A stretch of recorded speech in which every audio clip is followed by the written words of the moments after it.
Look. See it right there.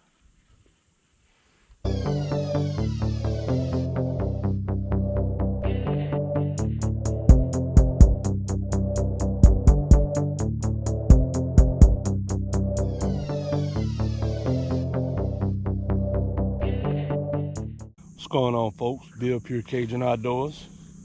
Out here with Bill Senior. What's up, YouTube? Good morning.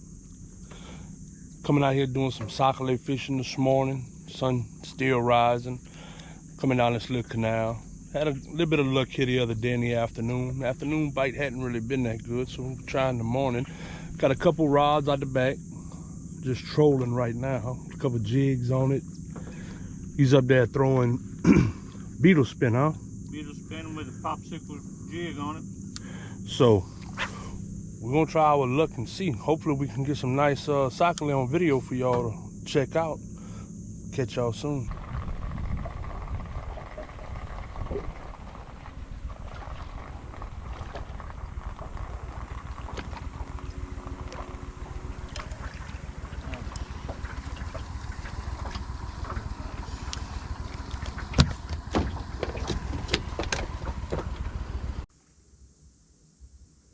We finally found a spot with a couple of minutes. There you go, there you go. Not the biggest of the day, but a keeper. It's a fish. There he is. I bet your baby girl like it.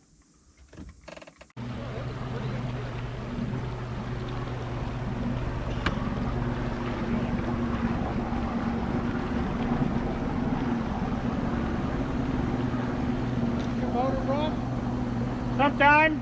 What's that like?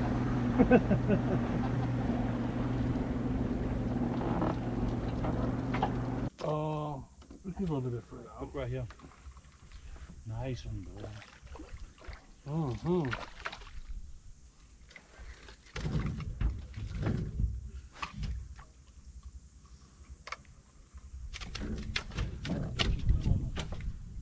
All right, got it on camera too.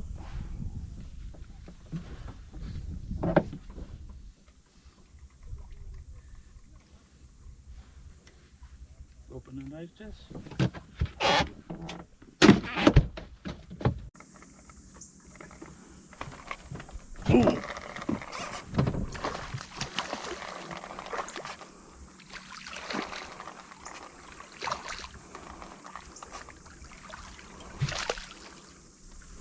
Nice one, yep.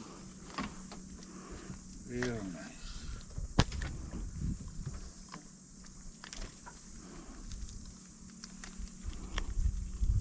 Popsicle again, huh? Oh yeah. So we after people right there.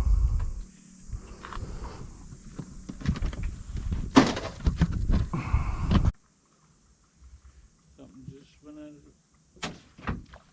Mm-hmm. Must have been following it. This time I wouldn't go all the way back out to the middle though. I say we can swing right up in here and work it. Because we didn't catch nothing from here out. I'm gonna go right on the other side.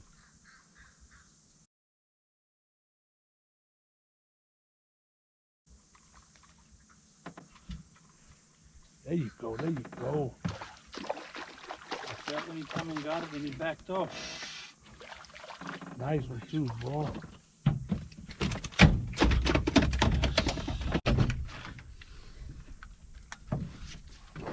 Alright, YouTube, check it out. This is it. This is what we'd like to get a couple more of. This our shot. There we go. Nice one too. Come on, baby.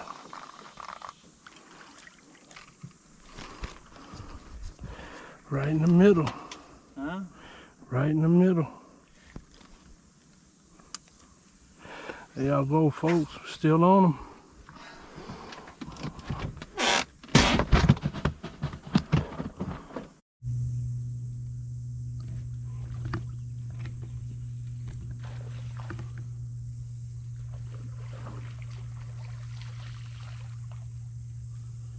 Nice one there, boy. Real golly. Watch yourself, everybody going to the bank. That's a big one, boy. Real big one. Pick him up for the camera. Let's see him.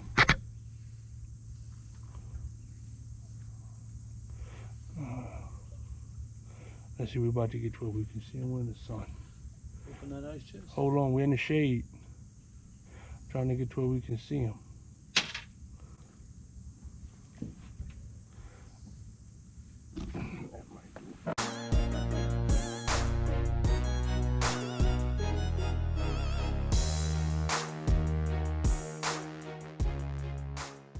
Chocolate over there. Nice. Just one. On that old popsicle. Sit on that old popsicle.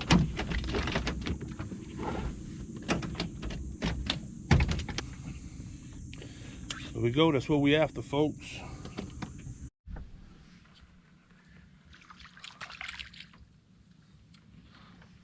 I have to guess they probably do because they got a willow on both sides. Look at here. See? They in there.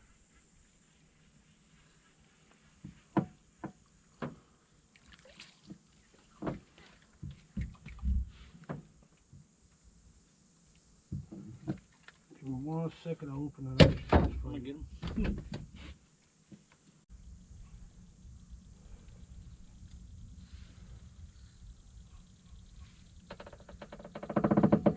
Look. Nice one right here, buddy. It's chocolate, boy.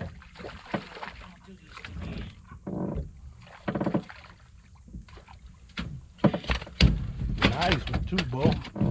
The slab.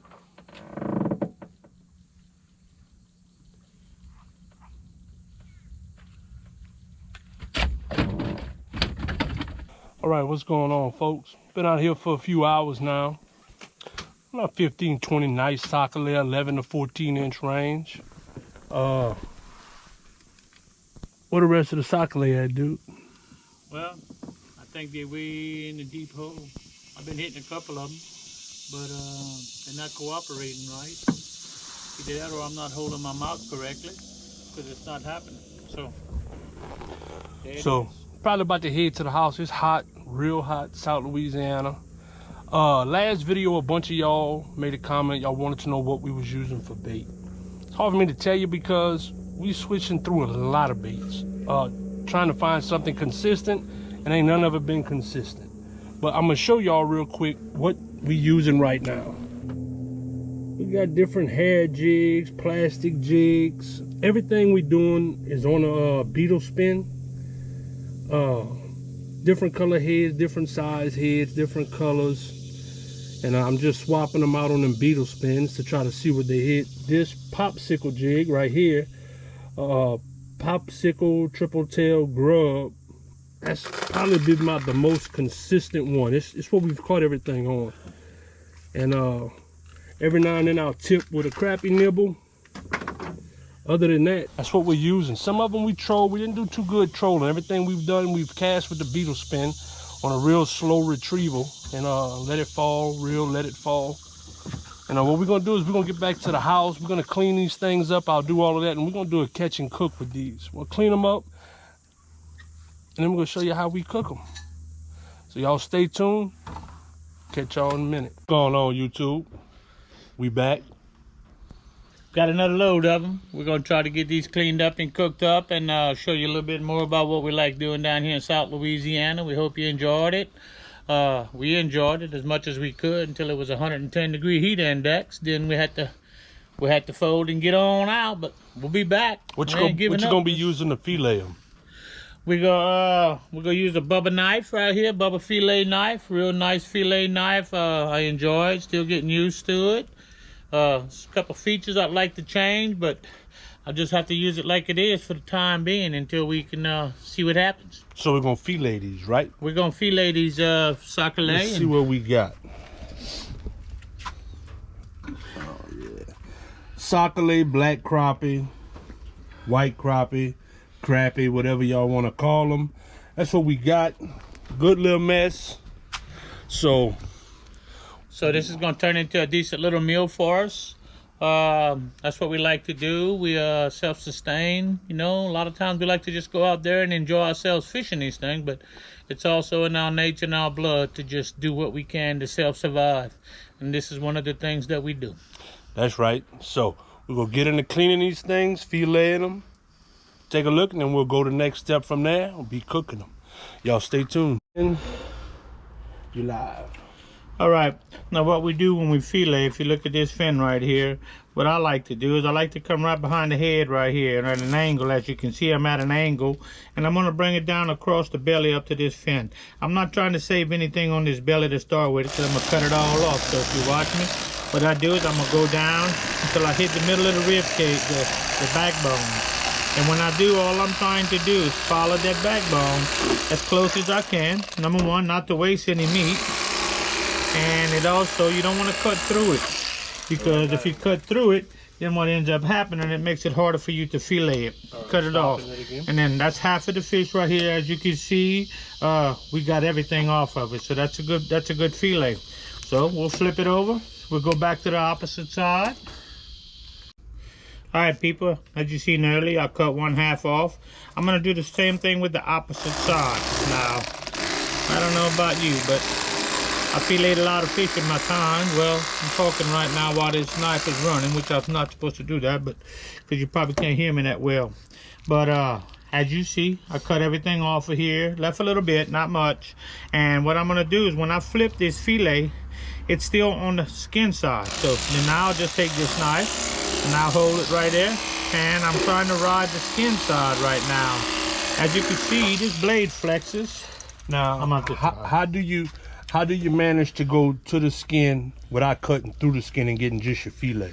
Well, what I do is when I go to the skin right here, I can feel the skin. If you feel your knife, so you hold your knife at a little angle? I hold my knife down. I'll go down till I start cutting scales, and then I can feel the blade of that knife actually ride on the skin of that fish. If I go too deep, then I feel the scales. If I go too high, then it feels like it's just a tricky situation. It takes a lot of practice to get used to, whether you're doing it with an electric fillet knife or whether you're doing it with a regular fillet knife, which I got a lot more experience with a regular fillet knife. So this electric one is new to me, but I like it because it's quick and it gets the job done pretty good.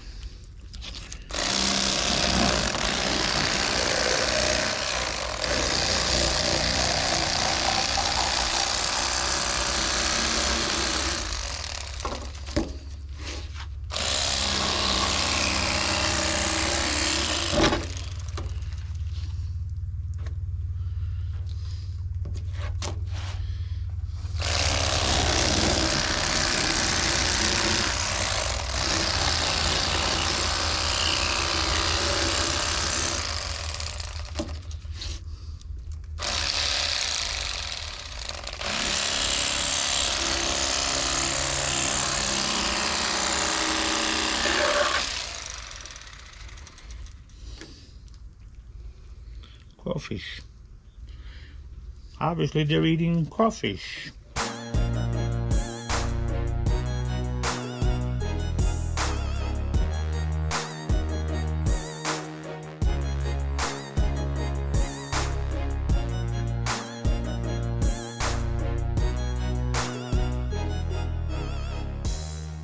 All right, people, we got everything filleted off the main fish. Now what we're going to do is we're going to go ahead and cut all the rib cages out. Now I prefer to use a regular handheld fillet knife for this, and the reason is, if you look at this rib cage right here, I can feel all bone. I can feel the bones with this knife. I can't feel those bones with a fillet knife, an electric one. As I can do, I can follow down the side, get to the bottom, voila. And as I told y'all before, whenever filleting, for people that don't know how to fillet fish or expecting it to be a fillet fish, always pass your hand right along the edge right there. Make sure you have filleted fish all the way. And there's always a chance that you may miss a bone, but what you do is pass your fingers just for a little added safety. And of course, always warn people who's eating it. and cook them with bone in to save as much of the meat as they can. But we fillet because we got kids eating. There you go. That's a filleted fish. I don't feel any bones. My son, when he cooks them, he's going to go through them and he's going to check them again just for safety.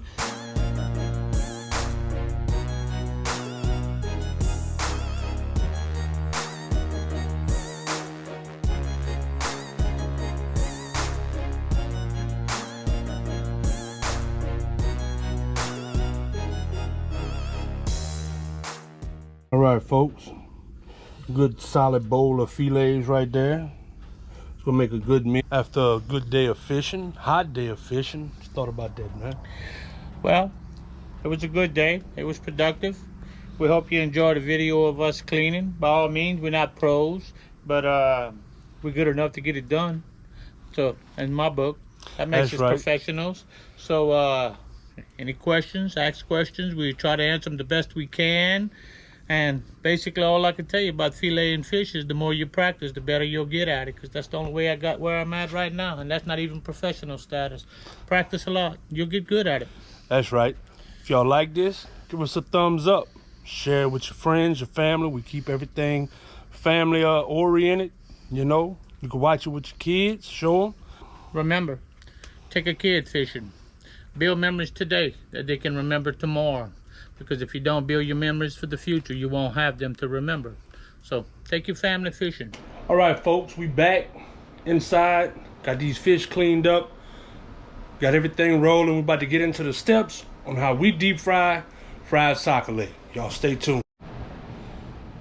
All right, we're gonna start off marinating this fish real good, seasoning it up. What I like to do, kind of let them dry out just a little bit after you rinse them. And get everything cleaned up. I'm gonna add a little lemon juice. You don't want to add a lot because the fish fry that I use has lemon zest in it, so you're gonna get a good lemon flavor in that. Anytime I fry seafood, things like that, I like a good citrus in it, so lemon is my go-to. Next, what I have is some straight up mustard. We'll put some of that up in there. Now, how much you put is depending on how much fish you're using. Some might want to put a little bit more mustard, but what I'm doing is that's a plain yellow mustard, and then I'm gonna also add in some Creole mustard that has a little seasoning, it's a coarse blend in it, and then I'm gonna come back with some Cajun seasoning of your choice. Season that up real good. And then we're gonna mix it up. Just give everything a good whirl, twirl, get your mustard and all your seasoning mixed around real good in there.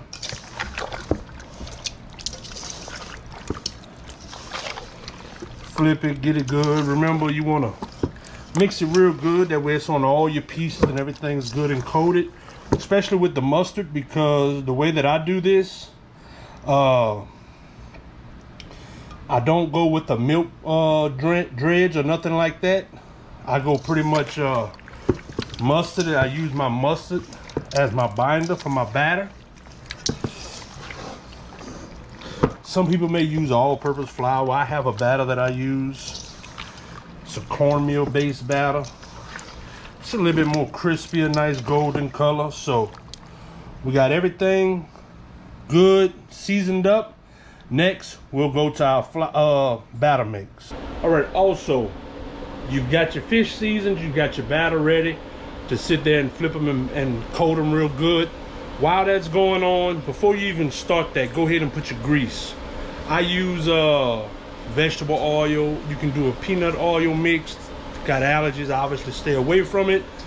They got blends for deep frying and things like that. I just use a straight up vegetable oil mix. Put it on medium high. You don't want to get your grease too hot, end up burning it. I fry everything when I get ready to fry stuff, especially fish. Sac-a-lait, they tend to fry fast, so you don't need a real high grease. So 350, go ahead and let that start warming up. You don't want to batter your food, your seafood period, too far ahead before you put it in your grease, because then it'll get real clumpy. Your batter will turn soggy. So Try not to batter that till right whenever I'm ready to put it in the grease. All right, I have a batter bowl right here. It's a contraption. You put your fish in it, batter on one side, fish on the other, flip it. You can use a Ziploc bag, you know, just dredge it on a plate, however you choose to. This makes it a little bit more simpler to do it with the setup like this. And then when you're ready, you got your batter on one side. Lock your lid in. You would put your fish right up here on the top. Put this second lid on. Get to flipping and shaking and everything will be all good. All right, folks, we got our grease hot. We got our fillets battered. You want to kind of shake them off before you drop them in. That way you don't put all that batter up in your grease and get your grease all dirty too soon. But that's what'll burn in your grease, turn your grease all nasty. So we're just gonna go ahead and lay them up in there, nice and gently. Thing about fish, especially when you're doing smaller fish like this, they don't take long. Most of the time it's 2 to 3 minutes, but really, just watch till you see it start to float. Once they start floating, you know they're good. All right, folks, what I'm doing is taking my spoon, I'm gonna kind of stir them real gently. You don't want to break them up, but you want to make sure they're not clumped together. Because if they clump together, it's gonna affect the cooking times. You'll have spots, and so you want to just kind of gently move them around. Now, as you can see, they're kind of starting to free float, some of them. They're just about ready to come out. And keep in mind when you're doing your fillets also, try to match them in a batch. Try not to put real thick fillets with smaller fillets. You end up with an uneven cooking time. So try to match all your fillets together and come out with some better end results. All right, we got the first batch done. They're good, golden brown, just how we want them. We're gonna scoop them out. You want to either put them on some paper towels, some paper bags, whatever you have. Give it something for that grease to drain out of it, because you want to be able to let it absorb whatever you put them on.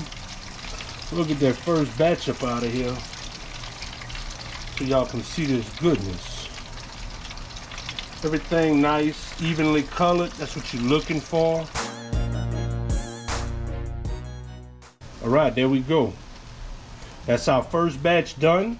Now you want to have your second batch starting to get ready, because this grease isn't going to take real long to get back to 350.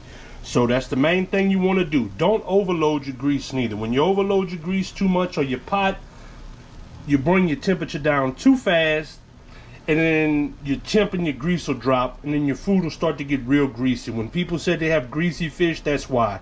They overloaded it or their grease wasn't at the right temp. In between batches, make sure your temp gets back to 350. Drop your next batch in. All right, folks, here we have it. Beautiful platter of some golden brown filet. Doesn't get much better than that, man. Talk about fresh. Take these little pieces like this. They break off real good. Nice flaky white meat on the inside. Awesome fish to fry up. Cooks fast, cooks even.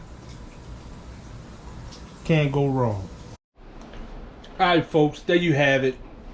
Catch, clean, cook, fried sac-a-lait, crappie, whatever. Now, keep in mind, if you're doing this inside, please use safety.